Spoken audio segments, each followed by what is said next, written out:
disease-free in 2015. They need to start it early if they want it to be effective. Hear how you're putting yourself at risk for sickness. Their health benefits are really compromised. And find out what you need to do to boost your immune system. It is kind of that safety mechanism to support your immune system. Plus, ISIS against the world. What happens if they get nukes? The chilling story behind Joel Rosenberg's new novel on today's 700 Club.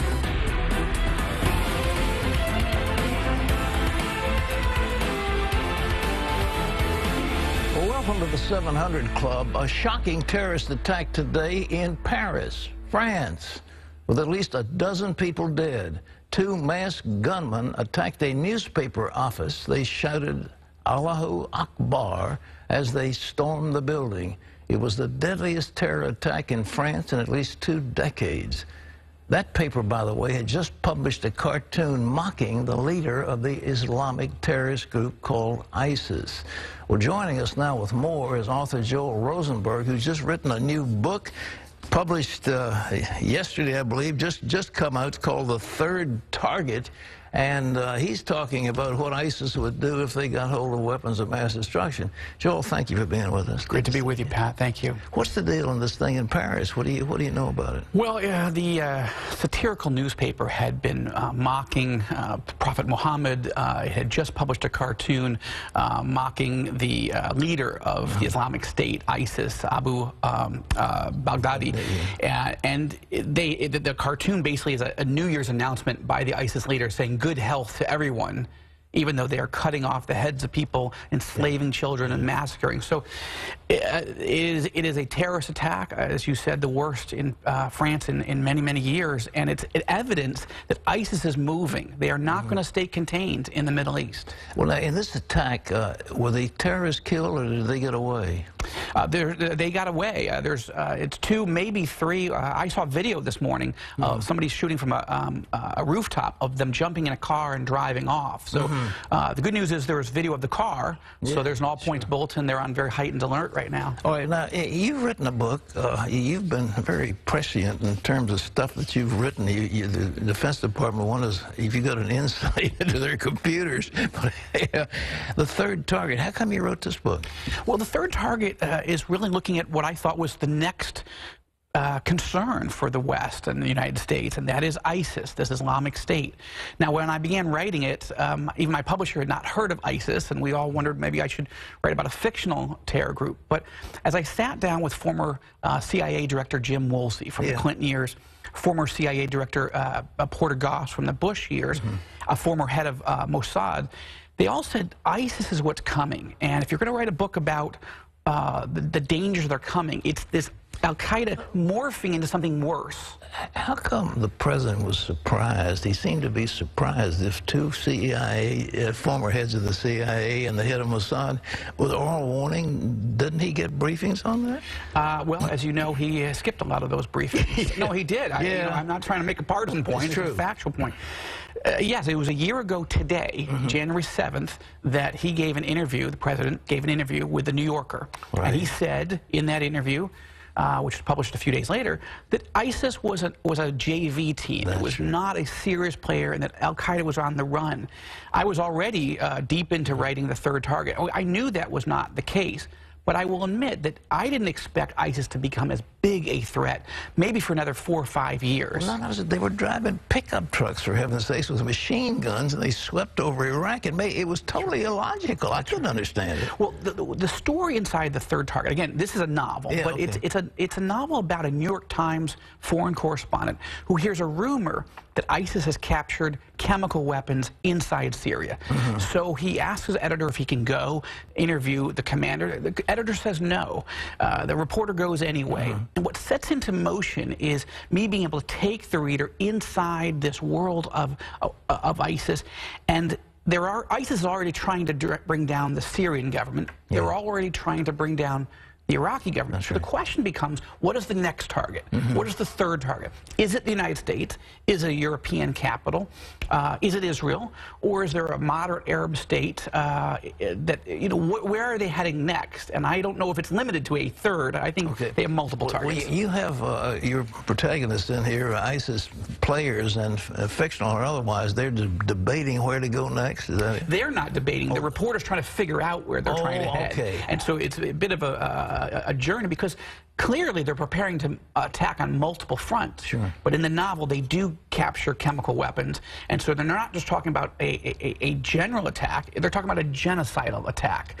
I even got invited to come and sit down in Jordan with the Prime Minister of Jordan, the Foreign Minister, the Interior Minister, because I wanted to understand how Arab leaders see this emerging threat. The Interior Minister said, is this going to be like a Tom Clancy novel? I said, I hope so. He said, good, sit down, take notes. And we sat down for an hour and a half, 2 hours, and he said, the king has appointed me to make sure that your scenario never comes true in our country. Because Jordan is very worried. If Jordan gets taken down, if the king gets attacked and destroyed inside Jordan, you will have ISIS on the border of Jerusalem. And this is just a nightmare scenario. Well, they also are threatening, you know, this oil thing is going on, and Saudi Arabia, you know, that Ras Tanura field and those ports and so forth on the Gulf are so open to attack, and so ISIS, they're prime targets for ISIS. They are, and they are. And what concerns me, Pat, is the complacency inside the White House. This idea first that ISIS was not a big deal, that Al-Qaeda was being destroyed, that we could pull all of our forces out of Iraq, when even the president's defense secretaries, 2 of them, were telling him this is not a good idea. It's too early. Don't do it. Even Secretary Clinton was saying, don't do this. I mean, you know, I'm not a big fan of her foreign policy, but she was at least saying this is a bad idea. President did it anyway.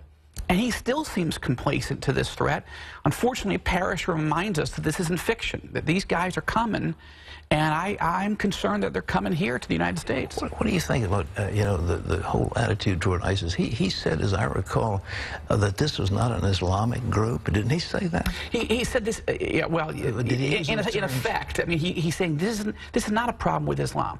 The King of Jordan disagrees. He does. He said this is a third world war, and this is Islam's problem. Not to say that all Muslims buy into ISIS, but clearly the Islamic State is Islamic. I mean, it sees itself as Islamic. It doesn't really matter whether anyone else sees it. It sees itself as being driven by radical Islam.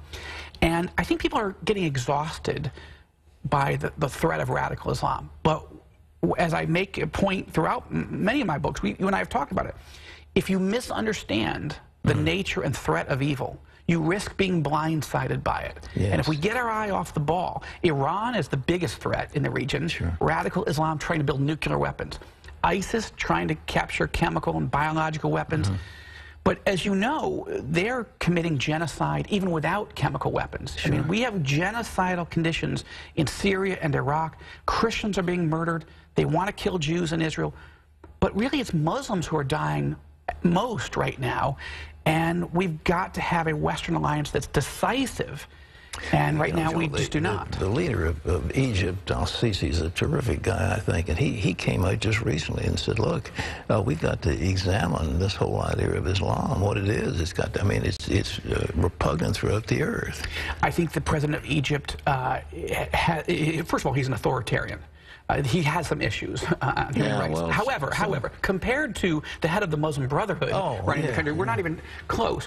The United States should be working with Iraq, with Iraq, but with Egypt, Jordan, the Saudis, and Israel. That is an unnaturally emerging alliance against Iran and against radical Sunni Islam. And yet the president won't pursue that. Anybody in the government who thinks strategically that is the natural strategic alliance? The Saudis have made noises in that direction. The Egyptians have made it, but we won't pick up on it. What is it?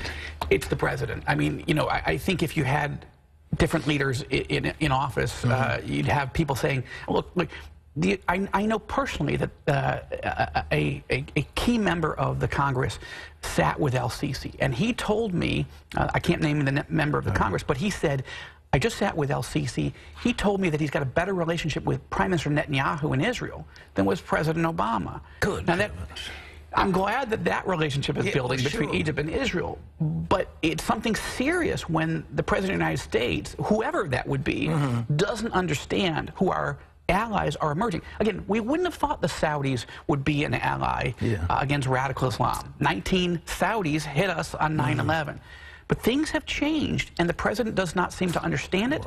Unfortunately, we've got 2 more years, at least, of this particular President, for sure.